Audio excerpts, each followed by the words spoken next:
সুপ্রিয় দর্শক আসসালামু আলাইকুম। আপনারা যে যেখান থেকে আমার এই ভিডিওটি দেখছেন আপনাদের সবাইকে আন্তরিক শুভেচ্ছা এবং ধন্যবাদ। বরাবরের মতো আজ আমি আপনাদের জন্য আরেকটি নতুন রেসিপি নিয়ে আসছি। আমার আজকের রেসিপি গরুর মাংস ভুনা। এই শীতে খিচুড়ি এবং গরুর মাংস ভুনা খাওয়ার মজাই আলাদা। গরুর মাংস চাইলে আপনারা আলু দিয়েও রান্না করতে পারেন, তবে ভুনা মাংসের স্বাদ একেবারে অন্যরকম। চলুন তাহলে দেখি আমার আজকের রেসিপি গরুর মাংস ভুনা। প্রথমে আমি 1 কেজি গরুর মাংস ভালো করে কেটে ধুয়ে পরিষ্কার করে পানি ঝরিয়ে নিয়েছি। এখন আমি চুলায় বসিয়ে 1/2 কাপ সরিষার তেল,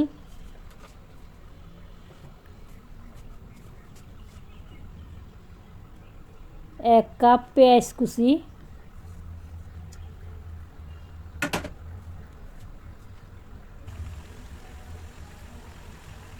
2টি তেজপাতা মাঝখান দিয়ে কেটে দিয়েছি,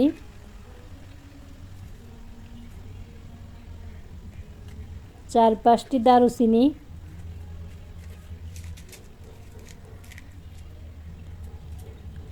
5-6টি এলাচ, 5-6টি লং,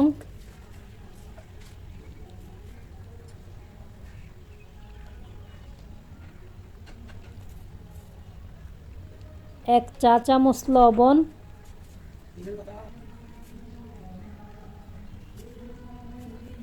2 চা চামচ রসুন বাটা,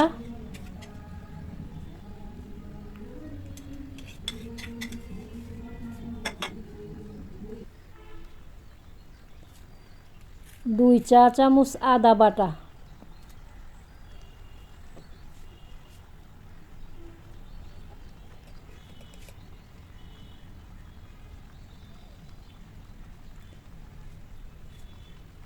2 চা চামচ লাল মরিচের গুঁড়া,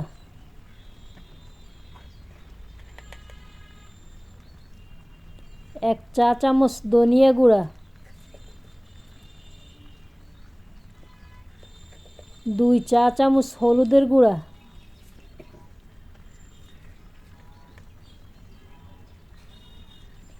1 চা চামচ জিরা গুঁড়া, 2 চা চামচ গরুর মাংসের মশলা।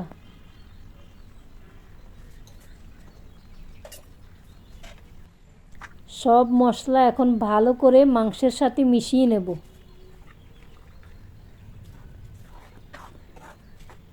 ভালো করে 4-5 মিনিটের মতো নেড়ে চেড়ে মশলা মাংসের সাথে মিশিয়ে নিলাম। এমনভাবে মিশিয়ে নেব যেন সব মশলা মাংসের সাথে ভালো করে মিশে যায়।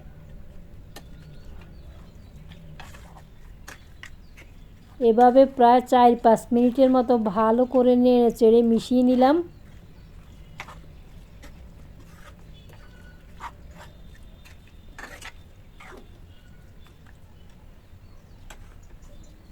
এবার একটি ঢাকনা দিয়ে দিলাম 10 মিনিটের জন্যে।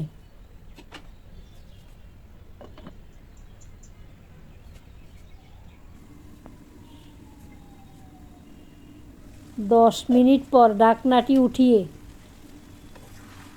দেখেন জল বের হয়ে আসছে, অনেক জল বের হয়েছে।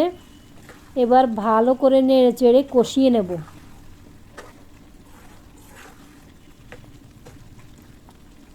এভাবে প্রায় আরও 2-3 মিনিটের মতো ভালো করে নেড়ে চেড়ে আবারও ঢাকনা দিয়ে দিলাম 10 মিনিটের জন্যে।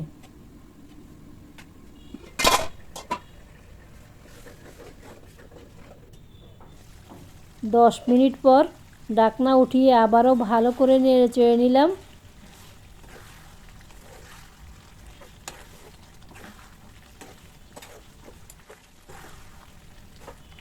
এভাবে ভালো করে নেড়ে চেড়ে আরও 2-3 মিনিটের মতো কষিয়ে নিয়ে এখন আমি মেজারমেন্ট কাপের 2 কাপ পানি দিয়ে দিব।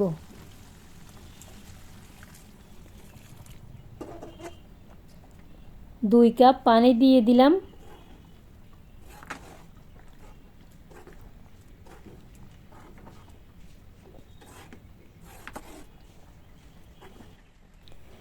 2 কাপ পানি দিয়ে আবারও ভালো করে নেড়েচেড়ে একটি ঢাকনা দিয়ে দিলাম 10 মিনিটের জন্য।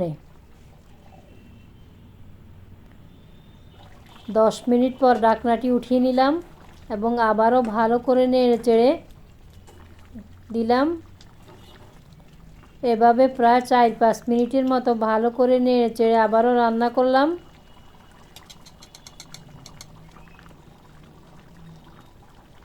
এবার 1 চা চামচ গরম মশলা গুঁড়া দিয়ে দিলাম, দিয়ে আবারও ভালো করে নেড়েচেড়ে দিলাম।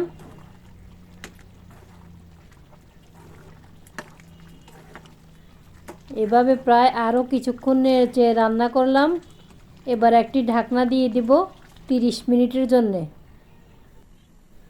30 মিনিট পর ঢাকনাটি উঠিয়ে নিলাম, নিয়ে আবারও ভালো করে নেড়েচেড়ে দিচ্ছি।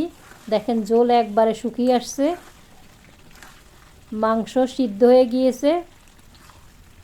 দেখেন একটা চামচে করে ঝোল আমি আপনাদেরকে উঠিয়ে দেখাচ্ছি। আপনারা চাইলে এতটুকু ঝোল রেখে উঠিয়ে নিতে পারেন, আবার চাইলে আর একটু শুকিয়েও ফেলতে পারেন। তবে গরুর মাংস ভুনাতে সাধারণত ঝোল একটু এরকম থাকলে ভালোই লাগে, তাই আমি এতটুকু ঝোল রেখে উঠিয়ে নেব।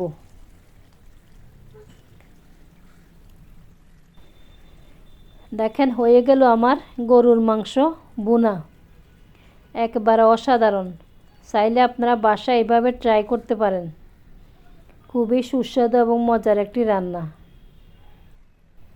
আশা করি আমার রেসিপিটি আপনাদের ভালো লাগবে।